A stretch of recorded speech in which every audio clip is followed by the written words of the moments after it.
Episode 4, The Budget Battle, the White House, a grand conference room adorned with portraits of past leaders. A long table sits in the center with notes and laptops scattered about. The mood is tense as the clock ticks towards a critical budget meeting. Maya Johnson, the seasoned and sharp-witted chief of staff, she stands at the head of the table, looking determined.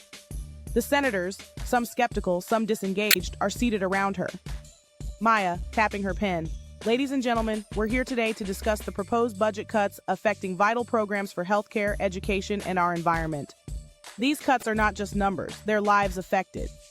Some senators exchange unsure glances. One senator, Senator Davis, a gruff middle-aged man, rolls his eyes. Senator Davis, interrupting. Maya, we can't keep pouring money into these vital programs. Our constituents are demanding fiscal responsibility, not handouts. Maya, leaning forward, and I understand that. But if we cut funding to these programs, we risk creating a cycle of poverty and disenfranchisement. Is that what you want your legacy to be? Senator Zuri Blake, the majority leader, strides in confidently, a vibrant aura surrounding her.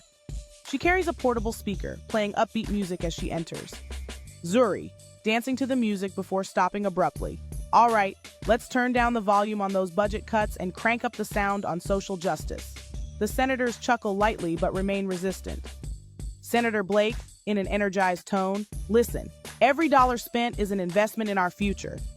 We need to lead with our values, not fear. She gestures passionately as she speaks, her energy infectious. Tatiana walks in carrying a stack of documents, flashing a warm smile to diffuse the tension. With a soothing voice, she says, before we dive deeper, let's remember that we're all on the same team here. Together, we can find common ground. Turning to the senators, she gestures with her documents. Tatiana, it's easy to see the budget as a list of numbers. I ask you to look at it as a representation of people, their hopes and dreams. Some senators nod slightly, taking her words to heart. Chief Justice Layla Grant joins in, a stoic figure with a calm demeanor, holding a legal briefcase. She leans against the wall, observing quietly. With a wry smile, isn't it fascinating how budgeting can sometimes seem more like a game of poker, everyone holding their cards close? The room chuckles again, lightening the atmosphere slightly. Layla, but we must play our cards wisely. Cutting funding today could lead us to a future where justice is a long-lost dream. As a moment of silence falls on the room. As the tension peaks, Maya, figuring the time is right, takes a stand. Steadfastly, Maya says, Senators, I invite you to think beyond the immediate implications. These decisions will echo for generations. What do you want them to say about you in the history books? Senator Davis, sarcastically. So we should just keep spending without a care? Maya, raising her voice slightly. That's not what I'm saying. It's about prioritizing effectively. Investing in education and public health saves us money in the long run. The tension escalates as several senators begin to talk over each other. Zuri takes charge as she steps in, hands raised to quiet the room. Commandingly says, enough! We know who we are fighting for. Let's channel that energy towards a solution rather than squabbling like kids in a schoolyard.